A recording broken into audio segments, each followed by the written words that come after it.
चलिए भाई, पिछली क्लास में हमने पढ़ लिया था मैग्नेटिक सेपरेशन मेथड। अब हम पढ़ने जा रहे हैं कंसंट्रेशन। कंसंट्रेशन के अंदर हम पढ़ेंगे अब फ्रोथ फ्लोटेशन मेथड। मैं आपको एक बार रिवाइज करा देता हूँ कि हम क्या पढ़ रहे हैं। हमने कहा था कि मेटलर्जी क्या होती है, एक्सट्रैक्शन ऑफ मेटल, ठीक है, extraction of pure metal from its ore, यानी कि जो इसकी जो ओर है उससे जो एक्सट्रैक्शन होगा। क्लियर, समझ रहे बात को। प्योर मेटल का एक्सट्रैक्शन था हमारा, वो कहलाया था मेटलर्जी। और मेटलर्जी तीन टाइप की हमने पढ़ी थी, एक थी इलेक्ट्रोमेटलर्जी, एक थी पायरोमेटलर्जी और एक थी आपकी हाइड्रोमेटलर्जी। फिर हमने कहा था कि जो एक्सट्रैक्शन ऑफ मेटल होता है वो डिपेंड करता है nature of metal as well as nature of impurity. और उसके कुछ प्रोसेस मैंने बताए थे। जैसे पहला था क्रशिंग, जमीन से खोद करके निकालना, छोटे छोटे टुकड़ों में डालना और पाउडर फॉर्म बना देना, दैट इज कॉल्ड क्रशिंग। याद आया। तो क्रशिंग के बाद हमने कहा था कि जब क्रशिंग करते हैं तो उसके अंदर आपके क्या होते हैं, स्टोन पार्टिकल, ठीक है। स्टोन पार्टिकल के साथ साथ आपके बैक्टीरिया, सैंड पार्टिकल सब मिक्स हो जाते हैं। ये सब मिक्स होने के बाद क्या बन जाते हैं, वो पाउडर फॉर्म में आ जाते हैं। और ये जो है कलेक्टिवली कहलाते थे फिर आपके गैंग और मैट्रिक्स। और इन गैंग और मैट्रिक्स को हटाने के लिए हमने क्या कहा था, सेकंड स्टेप था जिसका नाम था कंसंट्रेशन। कंसंट्रेशन जो होती है वो आपके दो पार्ट में थी, यानी कि एक फिजिकल कंसंट्रेशन थी और एक केमिकल कंसंट्रेशन थी। फिजिकल कंसंट्रेशन के अंदर अगर हम बात करें तो फिजिकल कंसंट्रेशन तीन टाइप से थी, एक ग्रेविटी सेपरेशन मेथड, एक आपके सेकंड नंबर की थी, बोलो, सेकंड नंबर की थी ग्रेविटी के बाद मैग्नेटिक सेपरेशन मेथड, और थर्ड जो कंसंट्रेशन थी उसका नाम था फ्रोथ फ्लोटेशन मेथड। तो आज हम फ्रोथ फ्लोटेशन मेथड की बात कर रहे हैं। तो हम क्या पढ़ने जा रहे हैं, froth flotation method.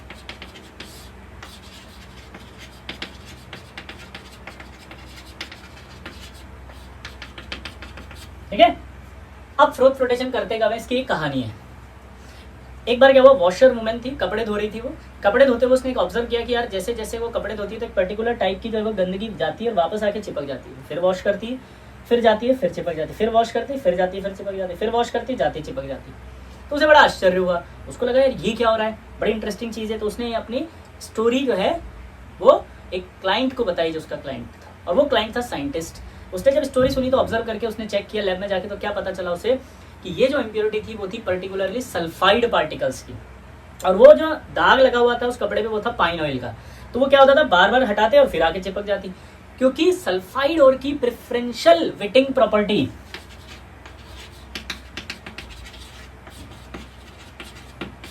Preferential wetting property पाई जाती है। प्रेफरेंशियल विटिंग प्रॉपर्टी का मतलब होता है चिपकने की प्रॉपर्टी, ठीक है। इस प्रॉपर्टी का यूज किया जाता है फ्रोथ फ्लोटेशन करने के लिए। यानी कि फ्रोथ फ्लोटेशन में हम उन का करते हैं फ्रोथ फ्लोटेशन जो सल्फाइड ओर होंगे उनका। और वो सल्फाइड ओर का इसलिए करते हैं क्योंकि सल्फाइड ओर की प्रेफरेंशियल विटिंग प्रॉपर्टी होगी विद पाइन ऑयल, और जो हमारा इंप्योरिटी होगी उसकी प्रेफरेंशियल विटिंग प्रॉपर्टी होगी विद वाटर। क्लियर, क्या preferential wetting property of sulphide ore जो होगा वो होगी किसके साथ, पाइन ऑयल के साथ। और जो इंप्योरिटी होगी उसके साथ किसके साथ होगी, बोलो, वो किसके साथ होगी, पानी के साथ। ठीक है। अब तो फ्रोथ फ्लोटेशन का कॉन्सेप्ट क्लियर आ गया। अब देखो आगे बढ़ते हैं।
ये एक कंटेनर है, ठीक है। और इस कंटेनर के अंदर अब हमने क्या किया, पहले तो डाल दिया पानी, खूब सारा पानी भर दिया।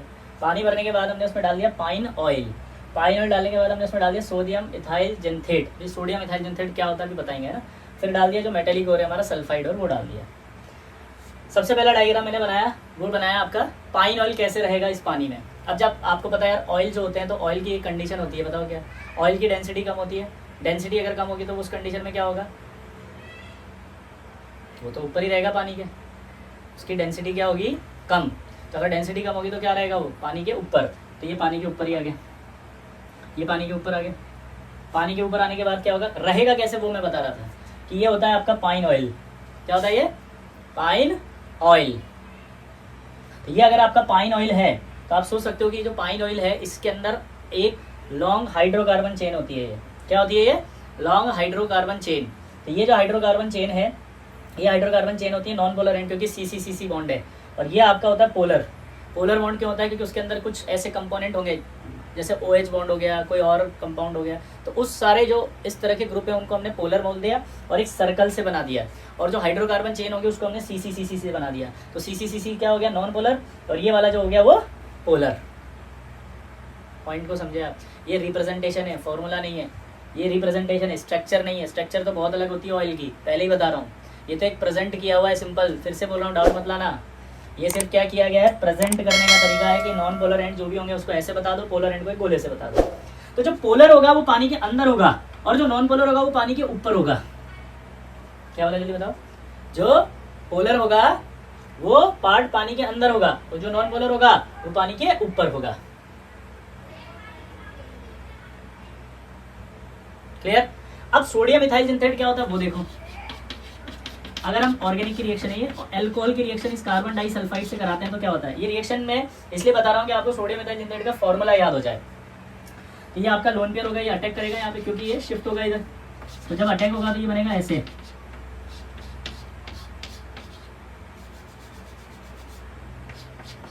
ये यहाँ नेगेटिव आएगा, ये शिफ्ट हुआ तो यहाँ पॉजिटिव था, अटैक किया, कोऑर्डिनेट बॉन्ड हटेगा तो यहाँ पॉजिटिव आ जाएगा, यहाँ पर नेगेटिव था इसे न्यूट्रल हो गया। ऊपर प्लस आएगा तो यहाँ से O+ बाहर निकलेगा, ये O+ है तो H+ बाहर निकलेगा, ये H+ अटैक करेगा यहाँ पे।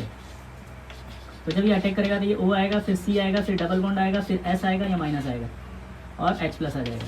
अब इसकी रिएक्शन NOH से कराएंगे। जब इसकी रिएक्शन NOH से कराओगे तो Na+, H+ और OH- हट जाएगा और यहाँ Na+ जुड़ जाएगा। तो देखो आप फॉर्मूला क्या बनेगा, ROC डबल बॉन्ड S- और Na+।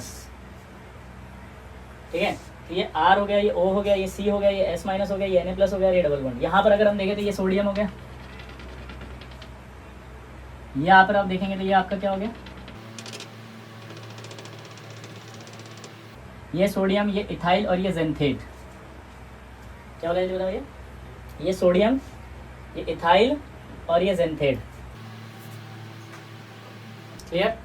दोबारा बोलो, ये क्या होगा, सोडियम, ये इथाइल और ये पार्ट क्या होगा, जेंथेट। सोडियम इथाइल जेंथेट हो गया। ठीक। अब सोडियम इथाइल जेंथेट की बात करें तो इसमें भी एक एल्काइल ग्रुप है। एल्काइल ग्रुप है तो क्या होगा, नॉन पोलर, ये पार्ट O होगा, ये C होगा, ये S होगा, ये माइनस होगा और ये डबल बॉन्ड S होगा। यहाँ पर ये आपका पार्ट होगा नॉन पोलर, ये जो पार्ट होगा वो क्या होगा, पोलर। यहाँ पर भी आपके दो हिस्से हो गए, एक आपका नॉन पोलर एंड हो गया और एक आपका पोलर एंड हो गया। क्या हो गया जल्दी बताओ, एक आपका नॉन पोलर एंड हो गया और एक आपका पोलर एंड हो गया। अब दिमाग की बत्ती जलेगी, पाइन ऑयल में भी पोलर नॉन पोलर है, इसमें भी सोडियम इथाइल जेंथेट में भी पोलर नॉन पोलर है। पाइन ऑयल ऊपर रहता है लेकिन सोडियम इथाइल जेंथेट नीचे डूबा रहता है, क्योंकि पाइन ऑयल की डेंसिटी कम होती है, सोडियम इथाइल जेंथेट की डेंसिटी ज्यादा होती है। समझिए, सोडियम इथाइल जेंथेट की डेंसिटी ज्यादा होगी तो नीचे गिरा हुआ रहेगा और पाइन ऑयल की डेंसिटी कम होगी तो वो ऊपर रहेगा।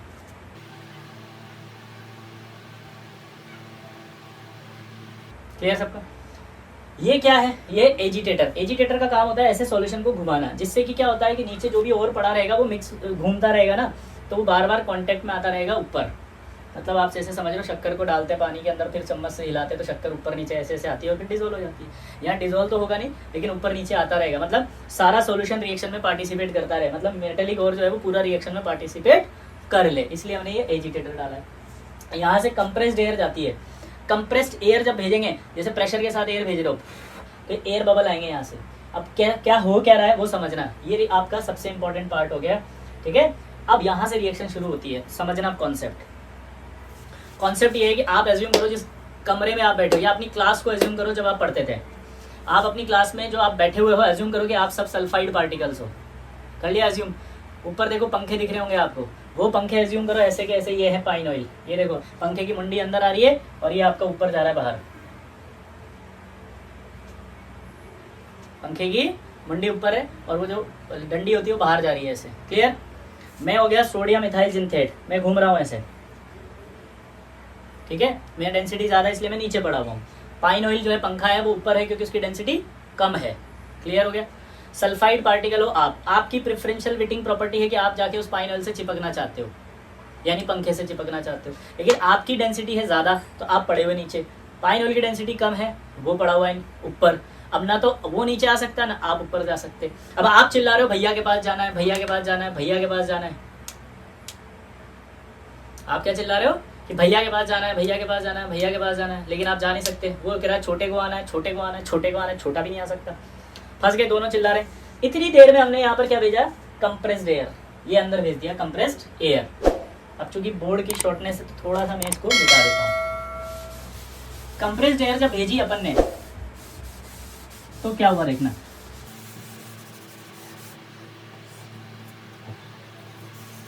कंप्रेस्ड एयर भेजती अंदर क्या आएगा, एयर बबल। ये एयर बबल को मैंने थोड़ा लार्ज कर दिया। एयर बबल आते ही ये जो नॉन पोलर एंड होते हैं उनकी इच्छा होती है एयर में रहने की, तो एयर बबल आते ही ये नॉन पोलर एंड इसके अंदर आ जाएंगे। ये पानी के अंदर है सारा,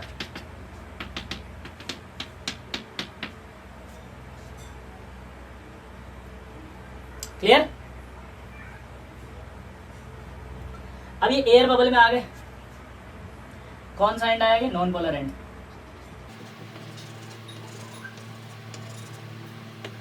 ठीक, और यहां आपका ये आया polar and, O C S minus double bond, ये पूरा का पूरा पोलर एंड। ठीक है, ये सब ऐसे कैसे एक एक गोले से बता देता हूं। इसको मैंने पूरा बना दिया इन लार्ज फॉर्म। ये सिचुएशन आई नहीं है। जैसे ही आपने अंदर एयर बबल भेजा तो एयर बबल भेजते ही आपके पास ये नॉन पोलर एंड आ जाएगा यहाँ पे एयर में। एयर बबल के अंदर जैसे ही भेजा आपने, अंदर क्या आ गया, एयर, नॉन पोलर एंड, और ये पोलर एंड आपका पानी में ही रहा अभी। अब ये एयर बबल जो है नीचे तो रहेगा नहीं, ये तो हल्का है तो ऊपर उड़ेगा, उड़ करके सरफेस पर जा रहा है। ये जा रहा है सरफेस पर, कहाँ सरफेस पर, यहाँ जहाँ ये पाइन ऑयल चिप है, ये एयर बबल ऐसे ऊपर जा रहा है यहाँ पे। अब जैसे ही ऊपर जा रहा है तो क्या करता है, ये जो अपना मेटेलिक और था वो चिल्लाता भैया के पास जाना है, भैया के पास जाना है। मतलब मेरे को अज्यूम करो मैं सोडियम इथाइल जिंथेट हूँ और मुझे यहाँ पर एक लिफ्ट है, उस लिफ्ट के अंदर मैं खड़ा हो गया और वो लिफ्ट मुझे ऊपर ले जा रही है ऐसे। अब आपने क्या चिल्लाया कि सर मुझे भी लेके चलो, सर मुझे भी लेके चलो, सर अकेले नहीं। तो मैंने क्या करा, आपका हाथ पकड़ लिया ऐसे, लिफ्ट खुली हुई है ऐसे, है ना, तो आप लटक गए, ऊपर गए। अब आपकी इच्छा जो है वो तो आपकी चिपकने की पाइन ऑयल से, तो आप तो चिपक गए, लिफ्ट टूट गई और मैं धड़ाम से नीचे। मतलब समझे, ये जो एयर बबल हुआ, ये एयर बबल ऊपर जा रहा था, ऊपर जाते जाते चिल्ला रहे हो आप कि सर मुझे भी लेके चलो, मुझे भी लेके चलो। तो ये जो पोलर वो है ना, इस पोलर पार्ट पे ही आपका सल्फर एडजॉर्ब हो जाता है।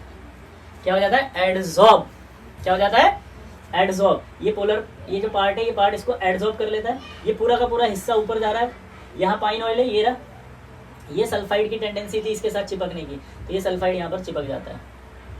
अब ये एयर बबल फट गया, इसकी डेंसिटी क्या थी, ज़्यादा, ये वापस नीचे गिर गया। फिर अगला एयर बबल आया, फिर ये मैकेनिज्म हुआ, फिर सल्फाइड एयर पार्टिकल इस पर एडजॉर्ब हुआ और ये फिर ऊपर गया। फिर एयर बबल आया, फिर एडजॉर्ब हुआ, फिर ऊपर गया।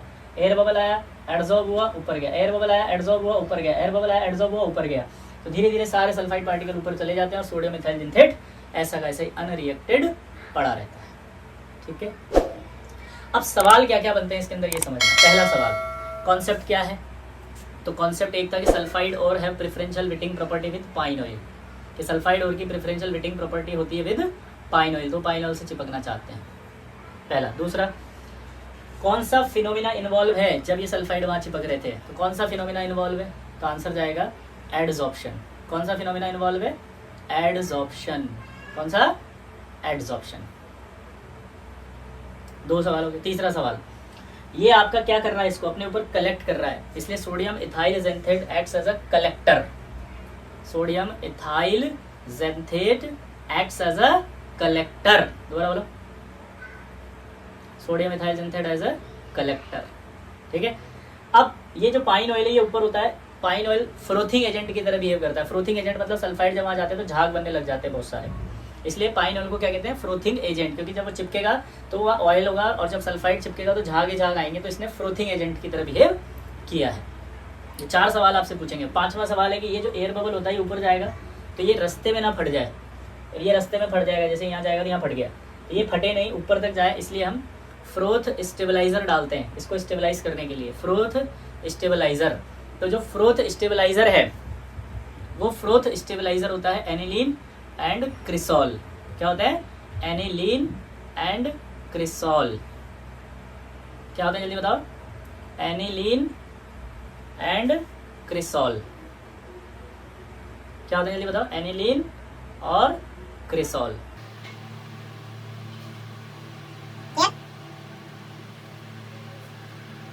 एनिलीन और क्रिसॉल, सिंपल है। अब इसमें डाउट क्या क्या आएंगे, देखो आप उल्टे सुल्टे डाउट आएंगे आपके। पहले तो 5 पॉइंट अच्छे से नोट कर लेना, वापस बोल देता हूँ मैं। पहला सवाल पूछेगा कि पाइन ऑयल किसकी तरह बिहेव करता है, तो जब ये ऊपर जा रहा होता है तो उससे टकराता है तो इसका मतलब ये क्या हुआ, झाग की तरह बिहेव कर रहा है, झाग ही झाग हो जाते हैं, ठीक है। तो ये आता है फ्रोथिंग एजेंट, फ्रोथ डेवलप करता है, पाइन ऑयल है, ठीक है।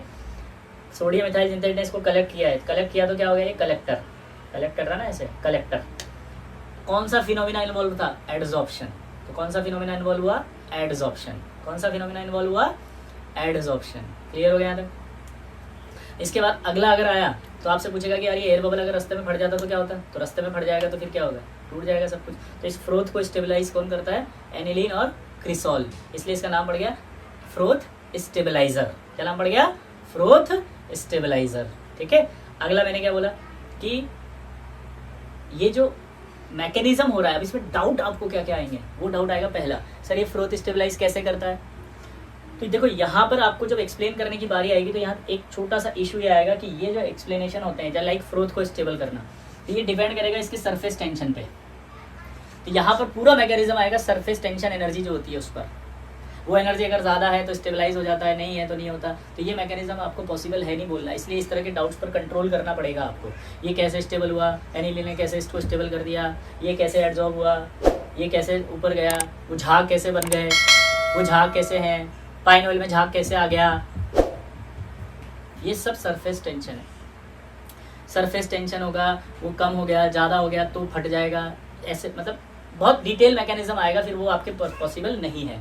जैसे वही मैकेनिज्म की एक और आती है कि आप यहाँ पर इस फ्रोथ को ऊपर ले जाते हो ना bye adjusting oil water proportion.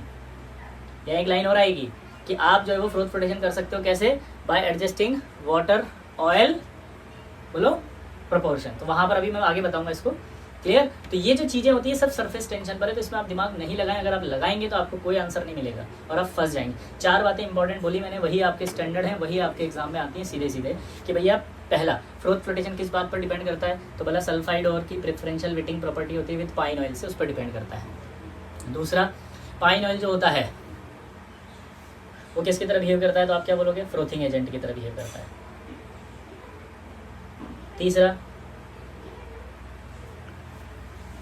तीसरा क्या बोल रहा है, बोलो, इस फ्रोथ को स्टेबलाइज कौन करता है, आंसर है इस फ्रोथ को स्टेबलाइज करता है कौन, इस फ्रोथ को स्टेबलाइज कौन करता है, एनिलीन क्रिसॉल। सोडियम मिथाइल जिंथेट क्या होता है, कलेक्टर। क्लियर। तो ये सारी बातें आपको इंपॉर्टेंट है, ध्यान रखनी है, ये फिक्स कर लेना। अब एनसीईआरटी में एक लाइन लिखी है कि जो कलेक्टर होते हैं वो pine oil, xanthates and fatty acids होते हैं। ये पॉइंट आपको मेंस के लिए ही याद रखना है, क्योंकि कलेक्टर एक्चुअली में तो होता है कौन, पाइन ऑयल, नहीं सॉरी सोडियम मिथाइल जेंथेट। एनसीईआरटी ने क्या लिखा कलेक्टर को, पाइन ऑयल, जेंथेट और फैटी एसिड, यानी उसने पाइन ऑयल को भी कलेक्टर बोला है। तो नोट करके आप नोट्स में लिखेंगे according to NCERT collector pine oil, xanthate and fatty acids.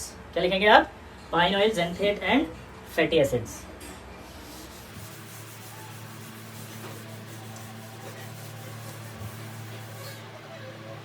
अब कभी कभी क्या होता है, जैसे मान लो हम पीवीएस का एक्सपेक्शन कर रहे हैं, मतलब आप समझ रहे हो, आपको याद है मैंने बोला था A B C D 4 zone है। अब ए वाले जोन में आपने प्लांट किसका लगा रखा, लेड का, वहाँ से लेड सल्फाइड निकाल के आप बड़े खुश हो रहे हो। अब लेड सल्फाइड निकाल के खुश हो रहे हो, लेकिन उस लेड सल्फाइड के साथ आपको क्या मिल रहा है वहाँ पे, ZNS। क्या मिल रहा है, ZNS। अब वहाँ पर आपको अगर ZNS मिल रहा है तो ये तो इसके अंदर इम्प्योरिटी होगी।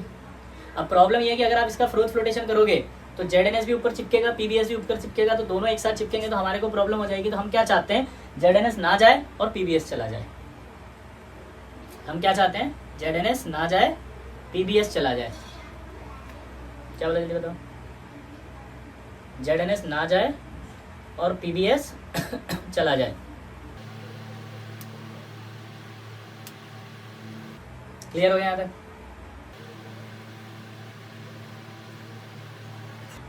PBS plus ZNS। अब यहां पर आप इनको अलग करना है, तो इसके लिए हम क्या डालते हैं अंदर, NaCN aqueous solution, cyanide solution डालते हैं। क्या डालते हैं, साइनाइड सोल्यूशन। अब ये क्या करता है देखना जरा, ये क्या करता है कि जो PBS है वो तो उड़ जाता है और ये जो ZNS है, ये ZNS बचता है और ये इसके ऊपर एक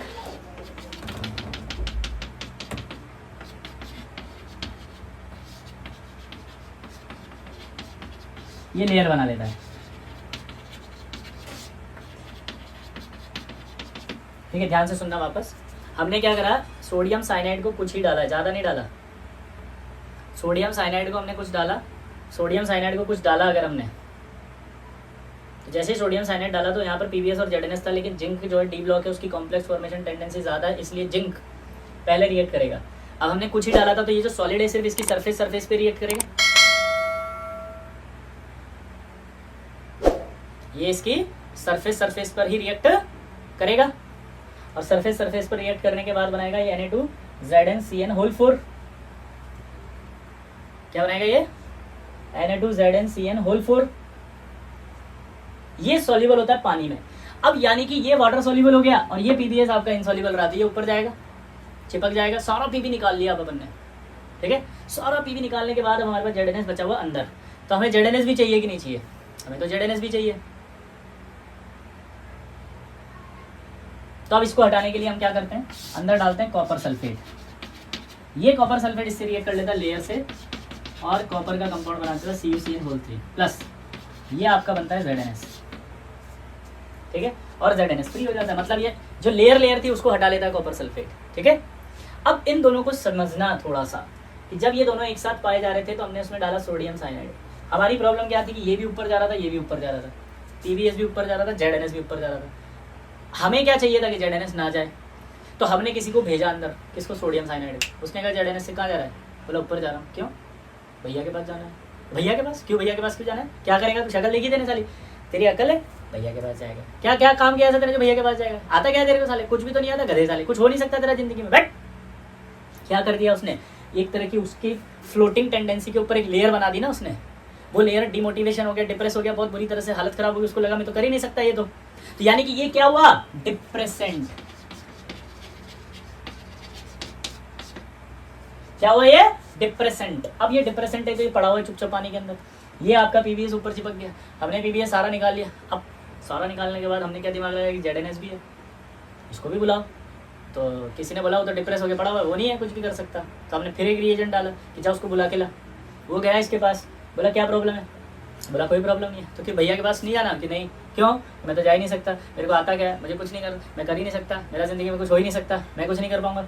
तो इसने क्या किया, इसको समझाया क्यों नहीं कर सकता, पागल है क्या, कौन सी फर्स्ट रैंक लानी है तेरे को, सिंपल सा तो है, सिलेक्शन ही तो चाहिए, सिलेक्शन तो 24% में हो जाता है, तुम साला दिमाग लगा रहे हो, तुम कौन सी IIT की बात करते हो। जेई के अंदर तो सिर्फ 24% पे सिलेक्शन होता है, उसके अंदर ब्रोशर में 35% लिखा होता है, लेकिन लास्ट ईयर का कट ऑफ ही 24% गया था। इंडिविजुअली सिर्फ 10% लाने आपको, 10% तो सिर्फ इनऑर्गेनिक से आ जाएंगे तेरे। अरे इनऑर्गेनिक के 3 सवाल सही कर देगा जिसमें 4-4 नंबर के हो जाएंगे तेरे, केमिस्ट्री का कट ऑफ तो यूं निकल जाएगा। तू क्यों टेंशन ले रहा, पागल हो गया, किसने कहा तेरे से तेरा कुछ नहीं हो सकता, पागल हो गया क्या, तेरे को कौन सी फर्स्ट रैंक लानी है साले। तो यानी कि उसने क्या करा, इसको मोटिवेट कर दिया, एक्टिवेट कर दिया, ये लेयर रैप्चर कर दी उसने और ये ZNS आ गया फ्री। तो ये क्या हुआ, एक्टिवेटर। ये क्या हुआ, एक्टिवेटर। क्या हुआ, एक्टिवेटर। क्लियर। तो हमारे को अब यहां पर जो थ्योरी है वो क्या है, वो थ्योरी ये है कि हम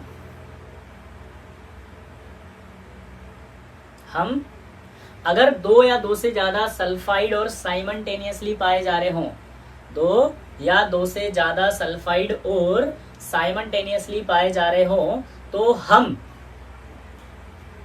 2 या 2 से ज्यादा और साइमल्टेनियसली पाए जा रहे हों तो हम उन्हें अलग कर सकते हैं by using depressant and activator. तो हम उन्हें अलग कर सकते हैं डिप्रेसेंट एंड एक्टिवेटर। हम कैसे अलग कर सकते हैं उन्हें by using depressant and activator. एक और तरीका होता है bye adjusting oil water proportion. वही वाला मैकेनिज्म आएगा, जब ऑयल वाटर प्रोपोर्शन आप चेंज करोगे तो इनकी फ्लोटिंग टेंडेंसी बदल जाएगी सरफेस टेंशन की वजह से। यहाँ एक लाइन लिखोगे आप कि भाई by using activator and depressant. दूसरा क्या लिखोगे, bye adjusting oil water proportion. ठीक, तो ये दो अलग अलग कर सकते। अब मान लो अगर एक सल्फाइड और है, ये आपका मेटल सल्फाइड है,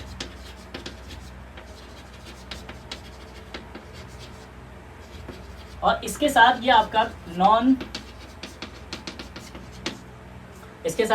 सल्फाइड ओर है। तो यहां पर जब आप देखोगे तो फ्रोथ फ्लोटेशन जब आप करोगे तो फ्रोथ फ्लोटेशन में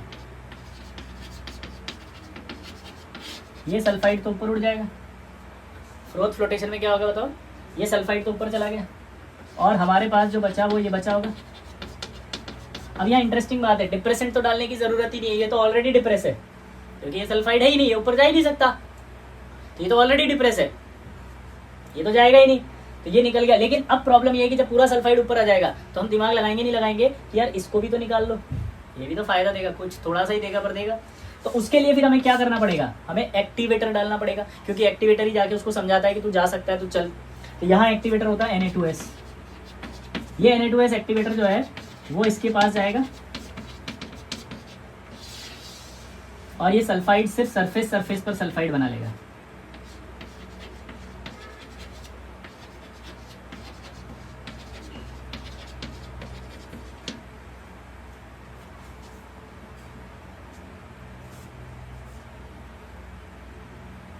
CuS सल्फाइड बन गया सरफेस पे, तो ये सरफेस चिपक जाएगी ऊपर जाके। क्लियर, ये ऊपर जाके चिपक गया, आया ना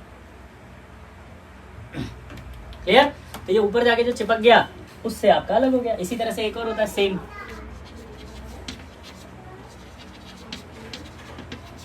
metal sulphide plus PbSO4 same. ठीक है, तो यहां पर अगर आप ध्यान से देखें तो हम जो है वो क्या देख रहे हैं, हम ये देख रहे हैं यहाँ पे कि मेटल सल्फाइड प्लस PbSO4 है। वापस से वही वाली बात आएगी। अब एक मिनट, बच्चे का डाउट आएंगे, यहाँ पर देखो कहीं पर भी सल्फाइड नहीं है, ये भी सल्फाइड नहीं है, ये सल्फेट है। सल्फर होने को सल्फाइड और नहीं कहेंगे, सिर्फ सल्फाइड और होता है लाइक Pb है जिसमें सिर्फ सल्फाइड आयन हो, ये -2 वाला, ये सल्फेट है, ये सल्फाइड नहीं है। यहाँ पर वही कॉन्सेप्ट आएगा, ये आएगा मेटल सल्फाइड।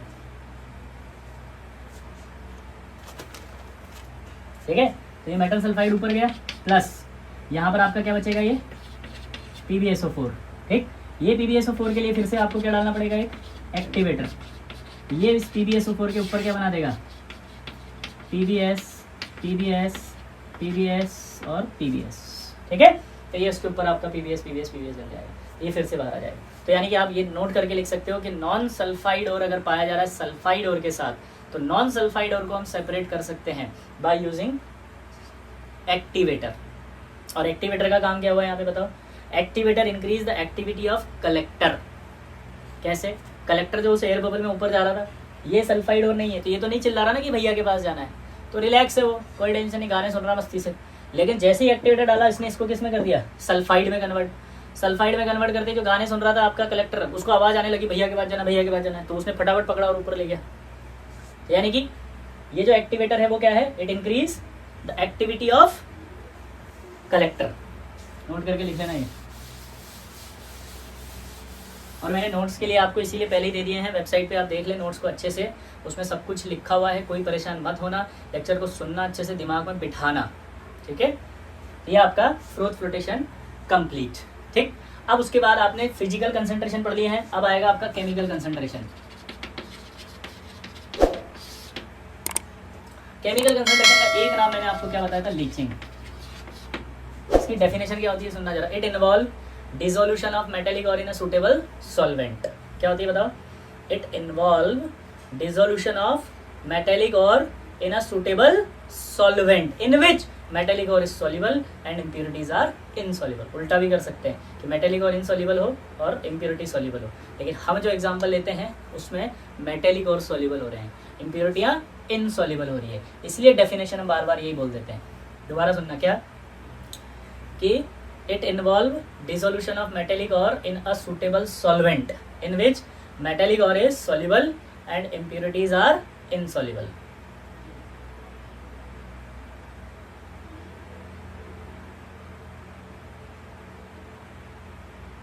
क्लियर? जैसे इसको बहुत देसी तरीके से समझते हैं, चाय की पत्ती है, उसको आपने पानी में डाला, चाय की पत्ती को पानी में डालने पर उबाला, तो चाय की पत्ती में जो इंग्रेडिएंट होता है वो निकल करके पूरा सॉल्युबल होकर के आ गया चाय के अंदर। फिर आपने क्या करा, इम्प्योरिटी को छान लिया, छानने के बाद जो पत्ती बची उसको फेंक दिया, तो सारा जो चाय का इंग्रेडिएंट था वो आ गया नहीं आ गया अंदर। इसी को कहते हैं लीचिंग, इसी को लीचिंग। और ये एग्जाम्पल हमने ऑलरेडी पढ़ा हुआ था। ये जैसे Ag2S था, ये Ag2S है और इस Ag2S के अंदर हमने क्या डाल दिया था, याद करो, सोडियम साइनाइड एक्वस सॉल्यूशन। इस प्रोसेस का एक नाम था, साइंटिस्ट थे एक, उन्होंने बताया था मैक ऑर्थर फॉरेस्ट प्रोसेस, या इसको कहते हैं हम साइनाइड प्रोसेस। ठीक है, मैक ऑर्थर फॉरेस्ट प्रोसेस या साइनाइड प्रोसेस। Ag2S का एक्सट्रैक्शन जो करते हैं उस प्रोसेस का नाम है ये। ठीक है, लीचिंग का नाम नहीं है, Ag2S के एक्सट्रैक्शन का। तो ये पूरे प्रोसेस के अंदर ये भी पार्ट आ रहा है, इसलिए प्रोसेस का नाम है मैक ऑर्थर फॉरेस्ट प्रोसेस या साइनाइड प्रोसेस। यानी जो मैंने Ag2S की हाइड्रोमेटलर्जी पढ़ाई थी ना, वो हाइड्रोमेटलर्जी के साइंटिस्ट जो थे वो थे मैक ऑर्थर। उन्होंने बताया था कि Ag2S का हाइड्रोमेटलर्जी करके निकालेंगे तो फायदा ज़्यादा होगा। तो क्या बताया था इसमें, बताओ उन्होंने कि ये Ag जा करके रिएक्ट करता है CN से और ये कॉम्प्लेक्स बना लेता है। ठीक है, और साथ में बनता है ये Na2S, और ये जो Na2S है ये प्लस रिएक्ट करेगा किससे, O2 से। एक्वस तो अपन ने ले ही रखा है, ये Na2S इससे रिएक्ट करेगा और बनाएगा यहाँ पर Na2S4 plus NaOH plus sulphur. ठीक है, ये जो प्रोसेस था यही प्रोसेस लीचिंग है। इसके बाद हमने रिडक्शन पढ़ा था, याद हो तो, हाइड्रोमेटलर्जी रिडक्शन, जिसमें जिंक डाला था। तो लीचिंग में क्या हुआ, मेटेलिक और लिया, सूटेबल सॉल्वेंट में डाला, मेटल इसमें सॉल्युबल हो गया, ये सॉल्युबल आ गया, इसको इसमें डाल दिया, ये सॉल्युबल हो गया। सॉल्युबल होने के बाद ये Na2S बचा, Na2S से ये O2 रिएक्ट करता है और ये Na2S को हटा देता है, और O2 से रिएक्ट करके ये Na2SO4 plus NaOH plus sulphur बना देता है। क्लियर? ये सल्फर का वाइट या येलो पीपीटी था, इसको फिल्टर कर लेंगे, फेंक देंगे, तो हमारा सारा का सारा इसमें जितना सिल्वर था वो सब इसमें आ तो गया। यानी कि जो चाय की पत्ती में जो इंग्रेडिएंट था वो आ गया ना इसके अंदर, और ये चाय की पत्ती फेंक दी। That is called leaching. Same ऐसे कैसे ही होती है जैसे गोल्ड। लीचिंग किस किस के लिए होती है, गोल्ड के लिए, सिल्वर के लिए एंड लो ग्रेड कॉपर के लिए। लो ग्रेड कॉपर जो होता है, कॉपर और है, बोलो, लो ग्रेड कॉपर जो होता है, अभी पढ़ेंगे क्या होता है, उसके लिए भी लीचिंग की जाती है। जैसे Au के लिए कैसे करेंगे, O2 लिया, यार एक्वस सॉल्यूशन है इसलिए पानी लिख दिया। O2 क्यों लिया, क्योंकि ये अभी ऑक्सीडाइज नहीं हो रहा है, ये आपका इससे कॉम्प्लेक्स नहीं बना सकता। यहाँ पर तो Ag प्लस था लेकिन यहाँ न्यूट्रल है, तो ये O2 इसको पहले ऑक्सीडाइज करेगा, तो Ag प्लस Au प्लस में आएगा, फिर ये प्लस इस साइनाइड से रिएक्ट करेगा और साइनाइड से रिएक्ट करके ये सॉल्युबल कॉम्प्लेक्स बना देगा। ठीक है, अगर यहाँ पर साइनाइड सॉल्यूशन लिया जाता है, ये ध्यान रखना आप, यहाँ लिखा हुआ है साइनाइड सॉल्यूशन, तो जरूरी नहीं सिर्फ सोडियम ही हो, पोटेशियम भी ले सकते हैं, तो अपन इसको चेंज करके यहाँ पोटेशियम लिख देते हैं, साइड प्रोडक्ट KOH हो जाएगा। ठीक है, कैल्शियम साइनाइड होता तो कैल्शियम हाइड्रोक्साइड, सोडियम होता तो सोडियम हाइड्रोक्साइड, ये सॉल्युबल बन गया।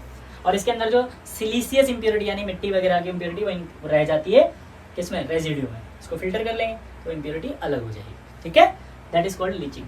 अब जिन भी बच्चों को लीचिंग समझ में नहीं आई या ऐसा लगता है कि डाउट रह गया, तो आप अपने डाउट को होल्ड कर लें, क्योंकि ये वापस से आएंगे सारे के सारे, क्योंकि मैंने आपको बोला था कि हम पहले प्रोसेस पढ़ रहे हैं, फिर एक एक मेटल का एक्सट्रैक्शन आएगा।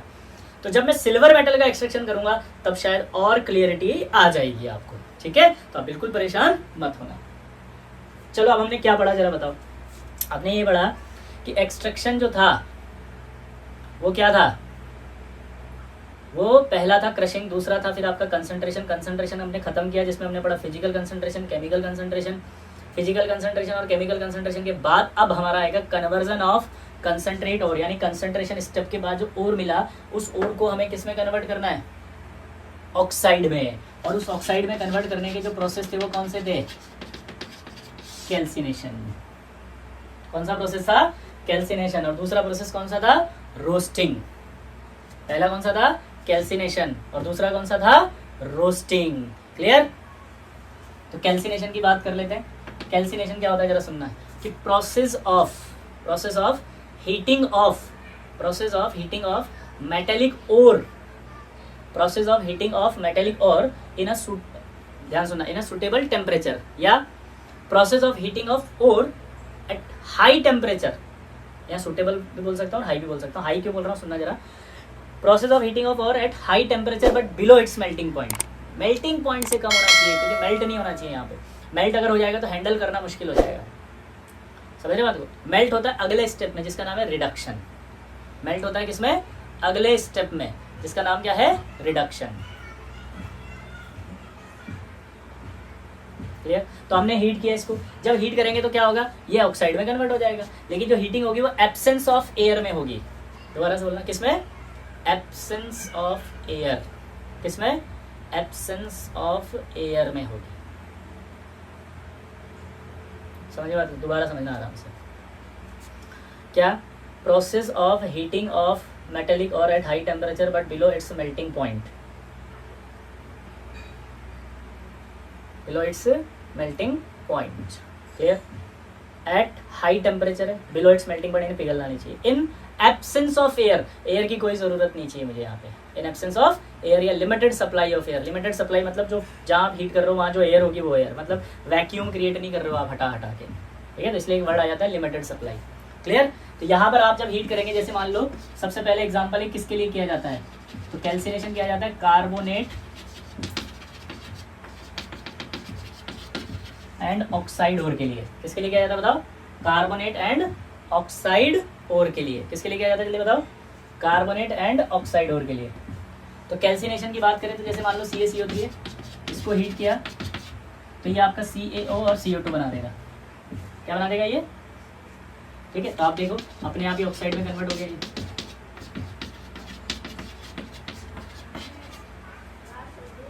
ठीक है, क्लियर। कुछ भी ले लो आप, ZnCO3 ले लो तो ये ऑक्साइड में आ जाएगा। ऑक्साइड और हाइड्रेटेड ऑक्साइड और कहते हैं इसको।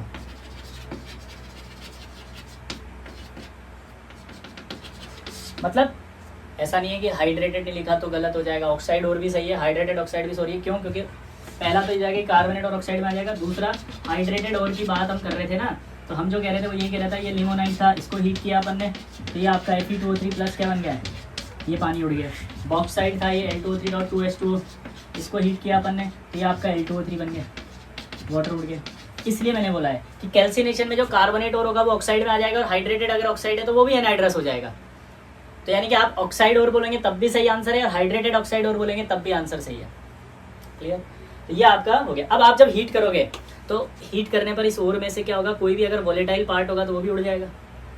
ठीक है। ऑर्गेनिक मैटर जितने होते हैं वो सब वोलेटाइल होते हैं, तो जितने भी ऑर्गेनिक मैटर होंगे वो बाहर निकल जाएंगे। तो आप सोचो कि एक पार्ट पड़ा हुआ है, इसमें से कुछ कुछ चीज़ें निकल रही हैं ऐसे, तो वहाँ हल्के हल्के छेद हो जाएंगे।